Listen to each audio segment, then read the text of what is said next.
मुंबई के धारावी में अवैध मस्जिद का हिस्सा गिराने गई 2 गाड़ियों में की तोड़फोड़।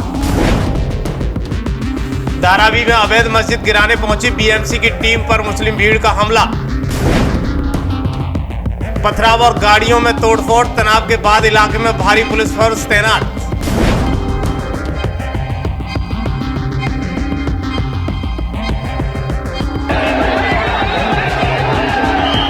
दरअसल हिमाचल प्रदेश के मंडी में अवैध मस्जिद मामले के बाद अब मुंबई के धारावी से ऐसा ही केस सामने आया है। जानकारी के मुताबिक धारावी में महबूब ए सुबानिया मस्जिद के अवैध निर्माण को तोड़ने को लेकर इलाके में तनाव हो गया। बीएमसी यहां अवैध निर्माण को तोड़ने के लिए आई थी, लेकिन उसे विरोध का सामना करना पड़ा। दरअसल दुनिया के सबसे बड़े स्लम इलाके धारावी में 90 फीट रोड पर 25 साल पुरानी एक मस्जिद है, जिसका नाम महबूब ए सुबानिया मस्जिद है। आरोप है कि इसमें अवैध निर्माण किया गया है। अवैध निर्माण की सूचना पर बीएमसी तोड़फोड़ करने पहुंची, जिससे इलाके में तनाव फैल गया। मौके पर भारी पुलिस फोर्स बल तैनात किया गया। वहीं मुस्लिम समुदाय के लोग भी बड़ी संख्या में मौके पर इकट्ठा हो गए। फिलहाल पुलिस और प्रशासन के लोग इनको समझाने में जुटे हुए थे, लेकिन मामले का विरोध होने के बाद बीएमसी ने पूरे मामले पर अपना पक्ष रखा है। बीएमसी ने कहा कि धारावी में 90 फीट रोड पर अतिक्रमण मस्जिद के निर्माण को हटाने के लिए संबंधित पक्षों को नोटिस जारी किया गया था। साथ ही इस नोटिस के मुताबिक कार्रवाई भी की गई। हालांकि बीएमसी प्रशासन उक्त जगह से अतिक्रमण निर्माण को हटाने के लिए 4 से 5 दिनों का समय सीमा देनी चाहिए थी। आगे बीएमसी ने यह भी बताया है कि मस्जिद के ट्रस्टियों ने बीएमसी के सर्किल 2 के उपायुक्त और जी नॉर्थन डिवीजन के सहायक आयुक्त को एक लिखित अनुरोध प्रस्तुत पत्र किया है। इस अवधि के दौरान निर्माण को स्वयं हटा दिया जाएगा। संबंधित द्वारा स्वयं निर्माण हटाने का लिखित अनुरोध करने के बाद बीएमसी ने अनुरोध को स्वीकार कर लिया है। नगर निगम प्रशासन की ओर से स्पष्ट किया गया है कि ट्रस्टियों को भी निर्धारित समय के भीतर अतिक्रमण निर्माण को हटाने का निर्देश स्वीकार करना होगा। स्ट्रक्चर है वो डेमोलिश किया। इसके पीछे उद्धव ठाकरे सेना और कांग्रेस के नेता जिम्मेदार है। आपको ध्यान होगा, लैंड जिहाद को बढ़ावा देने का पाप उद्धव ठाकरे ने किया।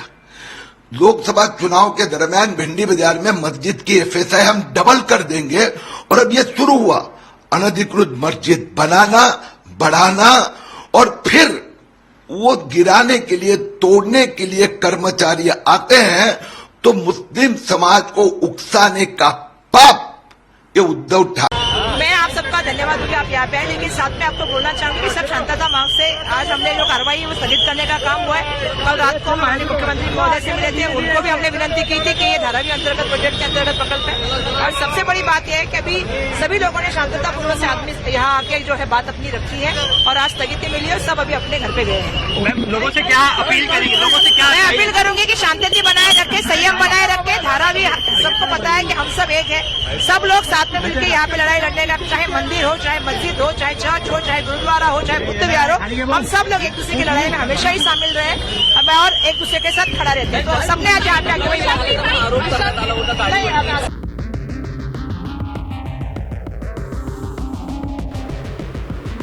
दरअसल पुलिस अधिकारी ने बताया कि कथित अवैध मस्जिद को गिराने पहुंची टीम के सामने बड़ी संख्या में स्थानीय निवासी मौके पर इकट्ठा हो गए और नगर निगम के अधिकारियों को उस गली में प्रवेश करने से रोक दिया जहां मस्जिद स्थित है। अधिकारियों ने बताया कि सैकड़ों लोग धारावी पुलिस स्टेशन के बाहर भी इकट्ठा हो गए। नगर निगम के इस कदम के विरोध में सड़क पर बैठ गए। इससे पहले मुस्लिम समुदाय ने जमकर नारेबाजी की, बीएमसी की गाड़ियों पर पत्थरबाजी भी की। शनिवार को बीएमसी ने उसके कुछ निर्माण को अवैध बताते हुए गिराने के लिए पहुंचा था। इसके बीच हंगामा खड़ा हो गया। देखते ही देखते बीएमसी के अधिकारियों और पुलिस पर पत्थरबाजी की गई, जिसमें कई गाड़ियों के शीशे भी तोड़ दिए गए। मस्जिद, गुरुद्वारा, मंदिर वगैरह बहुत सारे स्थल हैं और बहुत सारे अनलीगल फ्लोर हैं। अगर उनको करना ही है तो वन साइड से किया जाए।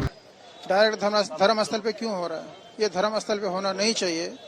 एक साइड से अगर करे तो पब्लिक को समझ में आएगा। और सामने जो है इलेक्शन है, इलेक्शन को लेकर के ये लोग जो है मतलब पूरा हिंदू मुस्लिम करके ये लोग सब भड़काना चाह रहे हैं।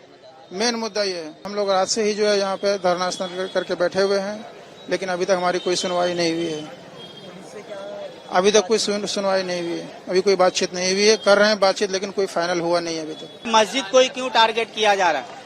और लगता है हमारे अधिकारी जो है अंदर बैठे थे, कुछ हम लोगों के लिए गुड न्यूज है, सब ताली बजा रहे हैं, तो इससे ये पता चल रहा है कि शायद बीएमसी की कार्रवाई रुक जाएगी, और बीएमसी की कार्रवाई नहीं रुकी तो हम लोग ये धरना स्थल पे जब तक ये कार्रवाई नहीं रुकेगी तब तक हम लोग बैठे रहेंगे यहाँ पे, और शांति पूर्वक से बैठे रहेंगे। तो मस्जिद को टारगेट क्यों किया जा रहा है? बाकी पूरा धारा भी तो अनलीगल है, वहां से शुरुआत कीजिए ना आप, अगर टारगेट करना है तो। ये कुछ नहीं है, महाराष्ट्र में इलेक्शन है, ये सरकार यहाँ से जा रही है, इसलिए ये सब धूमीकरण हो रहा है मस्जिद मंदिर। लेकिन लोग समझ चुके हैं, यहाँ पे हमारे बहुत सारे हिंदू भाई भी हम लोग का साथ दे रहे हैं, बैठे हुए हैं, सब मॉनिटरिंग कर रहे हैं, सब हम लोग के साथ में। पूरा धारावी रोड पे आ गया हुआ है, सब शांति पूर्वक से चल रहे हैं। ऐसा नहीं कि हम लोग अशांति में, लेकिन हमारे जो आला अधिकारी है, हमारे जो बड़े हैं, वो लोग अंदर बात कर रहे हैं, हम लोग उनका इंतजार कर रहे हैं। 24 फीट हाइट है, 36 फीट है, तो हो सकता है 48 फीट हो, मैं इससे इनकार नहीं कर रहा हूँ। लेकिन सवाल ये है कि आज एक मस्जिद बन गई, मस्जिद बन के 3 साल से तैयार है, आप बताओ फिर आज ये कार्रवाई क्यों हो रही है? पहला स्लैब ढल रहा था, उसी टाइम पे कार्रवाई करनी चाहिए, रोकनी चाहिए, तो इतनी पब्लिक नहीं आती थी। आज मस्जिद से ही क्यों ऐसे? आप उधर पूरे धारावी में जाएंगे तो 7-7 माले की बिल्डिंगें बनी हुई है, पूरी रहने के लिए बनी हुई है, तो क्या वो अनलीगल नहीं है? आप वहां से आपको बता दें कि एशिया की सबसे बड़ी बस्ती धारावी को 1882 में अंग्रेजों ने बसाया था। मजदूरों को किफायती ठिकाने देने के मकसद से इसे बसाया गया था। धीरे धीरे यहाँ लोग बढ़ने लगे और झुग्गियां बस्तियां बन गई। यहाँ की जमीन सरकारी है, लेकिन लोगों ने झुग्गी बस्ती बना ली है। धारावी में कितने लोग रहते हैं इसका कोई डेटा नहीं है, सिर्फ अनुमान है कि यहाँ छोटी छोटी झुग्गियों में करीब 10 लाख से लोग अधिक रहते हैं। इन्हीं झुग्गियों में 13,000 से ज्यादा छोटे मोटे कारोबार भी चलते हैं। गलियां इतनी सकरी हैं कि अगर कोई बीमार भी हो जाए तो अंदर स्ट्रक्चर भी नहीं जा सकता है। धारावी के रोड डेवलपमेंट प्रोजेक्ट को करीब 23,000 करोड़ रुपए खर्च होने हैं। साल 2008 में स्लम डॉग मिलेनियर फिल्म के रिलीज होने के बाद इस क्षेत्र में लोकप्रियता मिली थी। फिल्म ने कई सारे अवार्ड भी जीते हैं। इसके बाद फिल्म गली बॉय में भी धारावी को दिखाया गया है। कहा जा रहा है कि ये सारा हंगामा एक चिट्ठी के सामने आने के बाद खड़ा हो गया था। जब बीएमसी की टीम वहां कार्रवाई के लिए आ रही थी, उससे पहले एक पत्र धारावी की गलियों में पहुंचा दिया जाता है और उनसे अनुरोध किया जाता है कि ज्यादा से ज्यादा भीड़ इकट्ठी करें, क्योंकि बीएमसी की कार्रवाई होने वाली है। और वहीं संदेश ये भी दिया जाता है कि मस्जिद गिराने को लेकर बीएमसी की टीम पुलिस के साथ 21 अगस्त को सुबह 9 बजे आने वाली है। इसलिए आप सभी लोगों से गुजारिश है कि मस्जिद की हिफाजत के लिए ज्यादा से ज्यादा में तमाम सारे लोग जमा हो जाएं। इसके बाद भारी संख्या में लोग धारावी के बाहर जमा हो गए। यहाँ तक बीएमसी के अधिकारियों को वो नहीं घुसने दिया और जमकर पथराव भी किया। लेकिन बड़ी बात यह है कि धारावी की मस्जिद नमाज के लिए 1 मंजिल बनती है और फिर कुछ दिनों बाद 2 मंजिल बन जाती है, और फिर जब नमाजी ज़्यादा बढ़ जाते हैं तो 3 मंजिल भी बन जाती है, और इसकी परमिशन किसी के पास नहीं होती है। जब बीएमसी की टीम नोटिस देती है फिर भी कुछ नहीं होता है। जब तोड़ने पहुँच जाती है तो उसके लिए पूरी धारावी में मैसेज फैला दिया जाता है कि मस्जिद को बचाने के लिए सारे लोग इकट्ठा हो जाओ।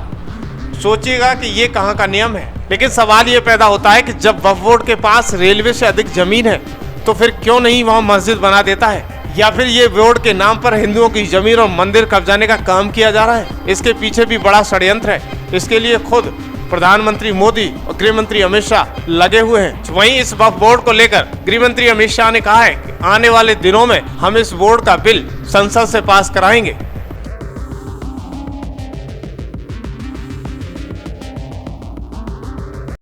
वक्फ संपत्तियों के प्रबंधन और संरक्षण और उसके दुरुपयोग तीनों को कमिटेड है, और आने वाले दिनों में पार्लियामेंट में